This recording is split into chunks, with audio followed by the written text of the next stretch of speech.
কলকাতার কাছাকাছি একদিনেই ভ্রমণ করে আবার ফিরে আসার জন্য অনেক বিকল্প রয়েছে। আজ আপনাদের সামনে রাখবো এমনই 10টি জায়গার প্রতিবেদন। চলুন দেখে নেওয়া যাক।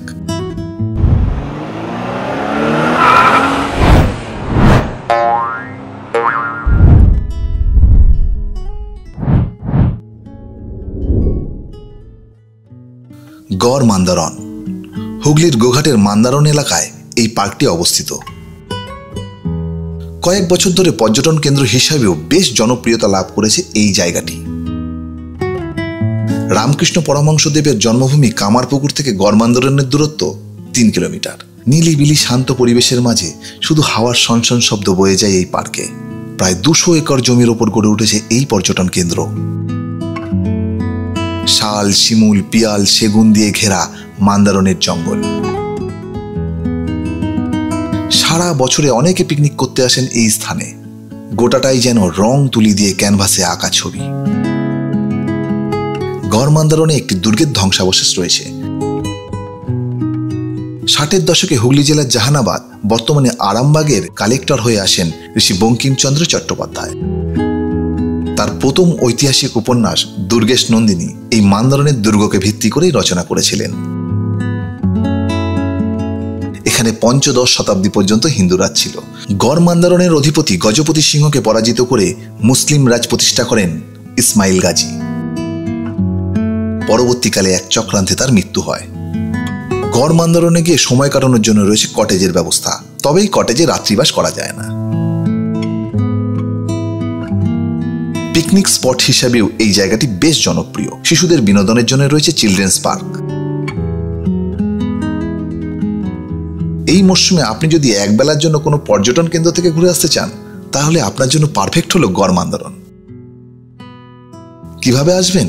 কলকাতা থেকে আসতে গেলে হাওড়া গোঘাট লোকাল চেপে নামতে হবে আরামবাগ বা গোঘাট। নেমেই অটো বা টোটো ধরে চলে আসুন গড় মান্দারণ। অন্যদিকে কামারপুকুর থেকে বাস কিংবা অটো ধরেও যাওয়া যায় এই স্থানে। দূরত্ব মাত্র 2 কিলোমিটার। ঘটিয়ারি শরীফ। দক্ষিণ 24 পরগনার ঘটিয়ারি শরীফ 17 শতকের একজন শ্রদ্ধেয় মুসলিম সাধক পীর গাজী মোবারক আলীর মাজার হিসাবেই পরিচিত। হিন্দু মুসলিম সব ধর্মের মানুষ বিপুল সংখ্যায় ভিড় করে এই মাজারে। জায়গাটিতে একটি বড় পুকুর রয়েছে, যা পবিত্র বলে মনে করা হয়। লোকেরা মাজারে প্রার্থনা করে যাতে তাদের ইচ্ছা পূরণ হয়। এখানে অনেকে আসেন নারী সন্তানের আশায়। এই চত্বরের কেন্দ্রস্থলে রয়েছে পীর বাবার বিশ্রামস্থল। মন্দিরের শীর্ষে 4টি টাওয়ার সমেত একটি মোজাইক গম্বুজ রয়েছে। এই এলাকাটি সুন্দরবনের একটি অংশ ছিল। 4 শতাব্দী আগে প্রচণ্ড খরার কবলে পড়েছিল এই অঞ্চল। বেশ কয়েক মাস ধরেই এই খরা চলছিল। কথিত আছে এই পীর বাবাই এই এলাকায় বৃষ্টিপাত বন্ধ করার জন্য তীব্র ধ্যান করেছিলেন, বাসিন্দাদের রক্ষা করেছিলেন। কিন্তু এই ধ্যানের ফলে পীর বাবার জীবনাবসান ঘটে। তাই মানুষ তার এই মৃত্যুকে অলৌকিক ঘটনা বলে আজও স্মরণ করে চলেছে। যেহেতু পীর বাবা মানুষদের মধ্যে কোনো ভেদাভেদ করেননি, তাই এই জায়গাটি এখনো ধর্ম নিরপেক্ষের ঐতিহ্যকে ধরে রেখেছে। ঘটিয়ারি শরীফে বছরে 2 বার মেলা হয়। একটি হলো 3রা আগস্ট, পীরের মৃত্যুবার্ষিকীর স্মরণে। অন্যটি হলো জুন মাসে, যা কামাখ্যা মন্দিরের বিখ্যাত অম্বুবাচী মেলার সাথে মিলে যায়। কিভাবে আসবেন? শিয়ালদার দক্ষিণ শাখার ক্যানিং লাইনের লোকাল ট্রেনে ঘটিয়ারি শরীফ মাত্র 1 ঘন্টা। শিবনিবাস। পশ্চিমবঙ্গের নদিয়া জেলার এক কোণে অবস্থিত শিবনিবাস। এই স্থানটি বাংলার কাশী নামেও পরিচিত।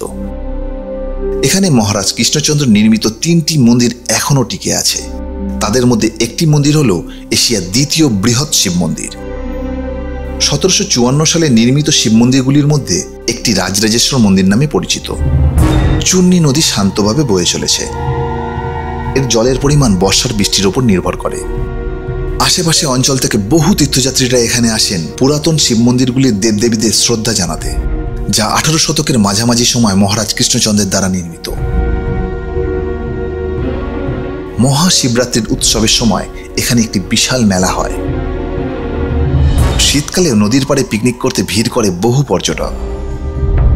শিয়ালদহ থেকে গেদে লোকালে মাছদিয়া, তারপর অটো কিংবা টোটো ধরে শিবনিবাস ঘাট, চূর্ণী নদীর সামনে।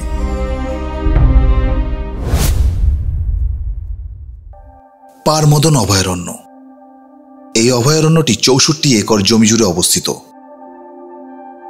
বিশাল বিশাল গাছের সারি পাশ দিয়ে বয়ে চলা ইছামতি নদীর ওপরে তার ছায়া সত্যি অসাধারণ, আর এক কথায় ছবি বা ভিডিওর জন্য আদর্শ স্পট। শিমুল, শিরীষ, শিশু, তুত, অর্জুন ও বাঁশগাছের জঙ্গল প্রায় 1 বর্গ কিলোমিটার এরিয়া জুড়ে। জঙ্গলে রয়েছে প্রায় 300টির বেশি হরিণ। আরও জীবজন্তু রয়েছে যেমন লেঙ্গুর, খরগোশ প্রভৃতি। আর আছে চেনা অজানা অজস্র পাখি। এখানে প্রচুর চিত্রাহরিণ দেখতে পাওয়া যায়। ইছামতি নদীর আঁকাবাঁকা গতিপথ প্রায় 3 দিকে ঘিরে রেখেছে এই অভয়ারণ্যটিকে। মূল গেট দিয়ে ঢুকেই সামনে এলাকায় বাগান, ছোট্ট চিড়িয়াখানা, স্টাফ কোয়ার্টার, চিলড্রেন্স পার্ক ও নদীর পাড়ে পশ্চিমবঙ্গের বন দপ্তরের বিশ্রামাগার। অভয়ারণ্যের ভেতরে ঘোরার একমাত্র উপায়ই হলো পায়ে হেঁটে। হাঁড়িচাচা, শঙ্খচিল, বেনেবউ, ময়না, নীলকণ্ঠ, কাঠঠোকরা, টুনটুনি, বাঁশপাতি সহ বিভিন্ন পাখি রয়েছে এই জঙ্গলে। নদীর পাড়ে দেখা মেলে মাছরাঙা, পানকৌড়ি, বকেদের। এখানে বলে রাখি, অভয়ারণ্যের ভেতরে একটি বড় অংশ আর একটা উঁচু ফেন্স দিয়ে ঘেরা। সেই ঘেরা জায়গাতেই হরিণ, লেঙ্গুরদের বাসস্থান, পাখিদের সাম্রাজ্য। ফলে পশুদের একেবারে কাছে চট করে যাওয়া যায় না, জালের বাইরে থেকেই দেখতে হয়। অভয়ারণ্য ছাড়াও এই অঞ্চলে বেশ কিছু দর্শনীয় স্থান রয়েছে। বিভূতিভূষণ অভয়ারণ্যের পাশ দিয়েই বয়ে গেছে ইছামতি নদী। ইছামতি নদীর তীরে বড় বড় মহিরুহ ও বাঁশ গাছের ঠাসা বুনোর জঙ্গল। ইছামতি নদীর অন্য পারে অর্থাৎ অভয়ারণ্যের বিপরীতে রয়েছে উপজাতি অধ্যুষিত ছোট গ্রাম মঙ্গলগঞ্জ। নদীর ধারে অবস্থিত মঙ্গলগঞ্জ গ্রামে বিশেষত শীতকালে বিভিন্ন এলাকার ভ্রমণপ্রিয় মানুষ ভিড় জমায়। নৌকোবিহারের সময় যতটা পাখি দেখব ভেবেছিলাম ততটা চোখে পড়ল না, তবে মিঠে রোদে গায়ে মেখে জঙ্গলের মধ্যে দিয়ে ইছামতির নৌকোবিহার এক অন্য অভিজ্ঞতা। মঙ্গলগঞ্জের পার্ক একটি অসাধারণ পিকনিক স্পট। এছাড়াও মঙ্গলগঞ্জে নীলচাষীদের উপর ব্রিটিশদের অবর্ণনীয় অত্যাচার চিহ্ন ধারণ করে টিকে রয়েছে ধ্বংসপ্রায় নীলকুঠি। কিভাবে যাবেন? শিয়ালদা থেকে বনগা লোকালে বনগা স্টেশন থেকে টোটোতে মতিগঞ্জ বাস স্ট্যান্ডে পৌঁছে দত্তফুলিয়াগামী বাস ধরে 1 ঘন্টায় নলডুগাড়ি নেমে টোটো বা ভ্যানে করে 3 কিমি পথ পেরিয়ে অভয়ারণ্যর গেট। আবার অন্য পথে যেতে গেলে শিয়ালদা থেকে ট্রেনে করে চাকদায় যাবেন। স্টেশনের পাশেই বাস স্ট্যান্ড, সেখান থেকে বাস ধরে সোয়া 1 ঘন্টায় সিন্দ্রানী বাস স্ট্যান্ড, সেখান থেকে টোটো চেপে পারমাদান। কৈখালী দ্বীপ। কৈখালী দ্বীপ ভারতের পশ্চিমবঙ্গ রাজ্যের সুন্দরবন অঞ্চলে অবস্থিত একটি শান্ত মনোরম দ্বীপ। এটি তার অকৃত্রিম প্রাকৃতিক সৌন্দর্য, সবুজ ম্যানগ্রোভ এবং বৈচিত্র্যময় বন্য প্রাণীর জন্য পরিচিত। সুন্দরবনের ভারতীয় অংশের মধ্যে কৈখালী দ্বীপ তুলনামূলকভাবে নতুন কিন্তু ক্রমবর্ধমান পর্যটক কেন্দ্র হিসাবেই পরিচিত। সুন্দরবনের অন্যতম নদী মাতলা। এই মাতলা নদী দিয়েই অনায়াসে চলে যাওয়া যায় সুন্দরবনে। কৈখালী থেকে নৌকোবিহারের বন্দোবস্তও রয়েছে। মাতলা নদীতে নৌকোবিহারের সময় সূর্যাস্ত দেখতে কিন্তু একদম ভুলবেন না। এখানে আসার পথেই পড়বে নিমপিট রামকৃষ্ণ মিশন। নিমপিটের সবচেয়ে সুন্দর জায়গা রামকৃষ্ণ মিশন।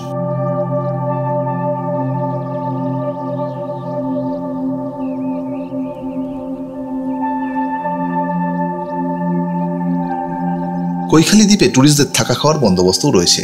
একেবারে মাতলা নদীর পাড়েই রয়েছে এই পর্যটন নিবাস। নিমপিট আশ্রম থেকে এই নিবাসটি বুক করতে হয়। সুন্দরবনের কৈখালী দ্বীপ ভ্রমণের জন্য সবচেয়ে উপযুক্ত সময় হলো নভেম্বর থেকে ফেব্রুয়ারি। কিভাবে আসবেন? শিয়ালদা থেকে ট্রেনে জয়নগর, মজিলপুর, নামখানা বা লক্ষ্মীকান্তপুর লোকাল ধরে, তারপর অটো করে নিমপিট আশ্রম, আর আশ্রমের সামনে থেকে অটো করে জামতলা, সেখান থেকে অটো করে কৈখালী। আপনারা চাইলে বাসে করেও স্টেশন থেকে সোজা জামতলা পর্যন্ত যেতে পারেন। সম্পূর্ণ ভিডিওটি ওপরের লিঙ্কে দেওয়া রইল। বাহুলা সতীপীঠ কাটোয়া থেকে প্রায় 17 কিলোমিটার দূরে বর্ধমানের কেতুগ্রাম। রাজা চন্দ্রকেতুর নাম অনুসারে এই জায়গার নাম হয়েছিল কেতুগ্রাম। এখানকার অন্যতম জায়গা বহুলা বা প্রাচীন মতে বহুলাপুর। এখানেই রয়েছে বাংলার অন্যতম সতীপীঠ, যার অধিষ্ঠাত্রী দেবী বাহুলাক্ষী। এখানের গ্রাম্য পরিবেশ এতটাই সুন্দর যে আপনার ফিরে যেতে মন করবে না।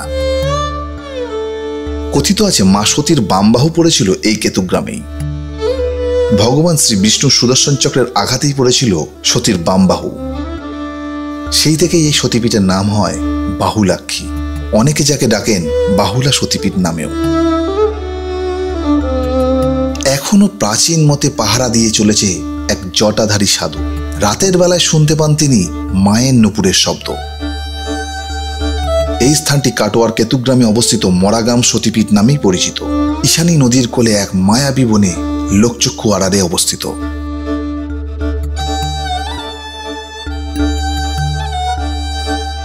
ছোট্ট ঈশানী নদী শান্তভাবে বয়ে চলেছে, পারাপারের জন্য একটি ছোট্ট কাঠের পোল।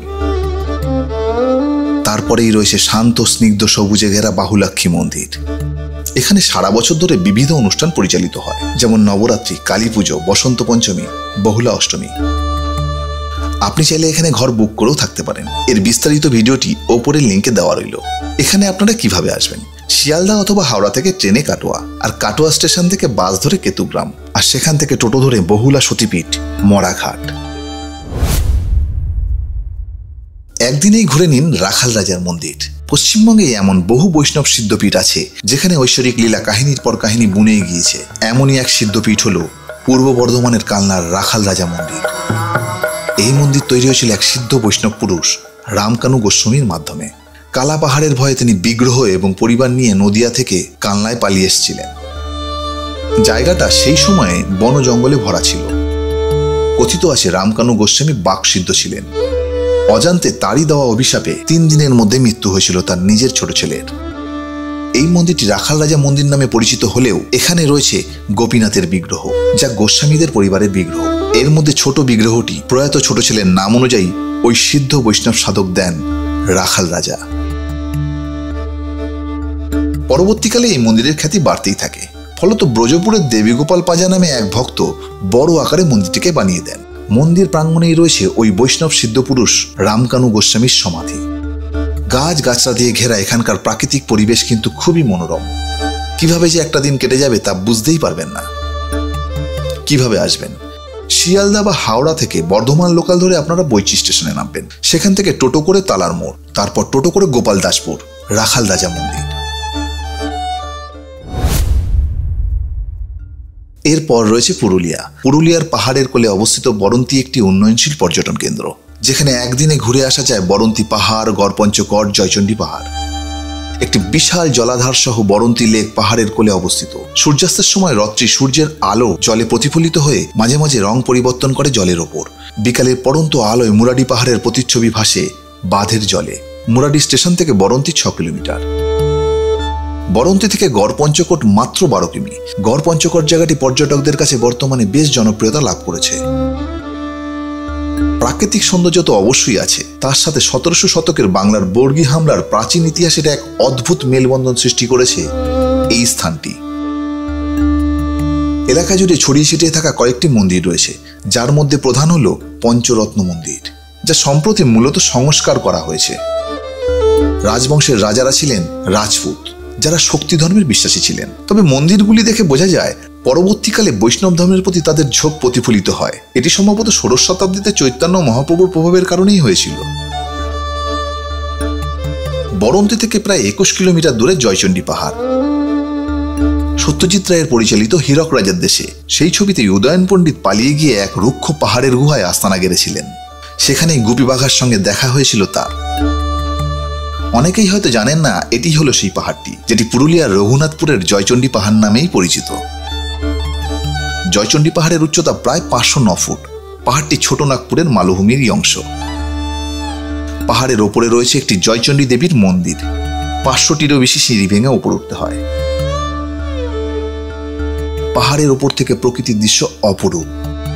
প্রতি বছর বড়দিনের পর পাহাড়ের পাদদেশে একটি উৎসব অনুষ্ঠিত হয়। এই উৎসব সাধারণত 1 জানুয়ারি বা 2 জানুয়ারি পর্যন্ত চলে। কিভাবে আসবেন?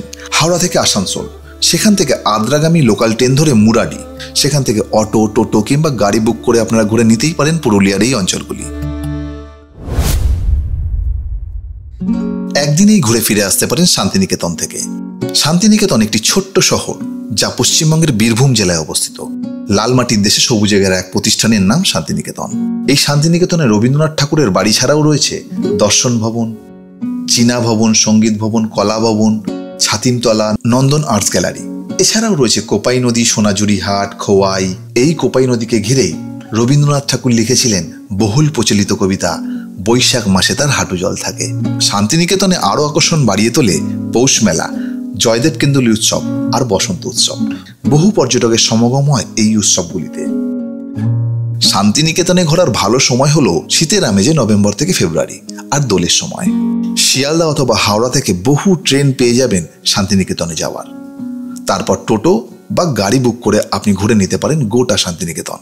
থাকার জন্য কম বাজেটে স্টেশনের সামনে বহু হোটেল পেয়ে যাবেন, আর রিসর্ট নিলে একটু বেশি। শান্তিনিকেতনের বিস্তারিত ভিডিওটি লিঙ্কে দেওয়া রইল।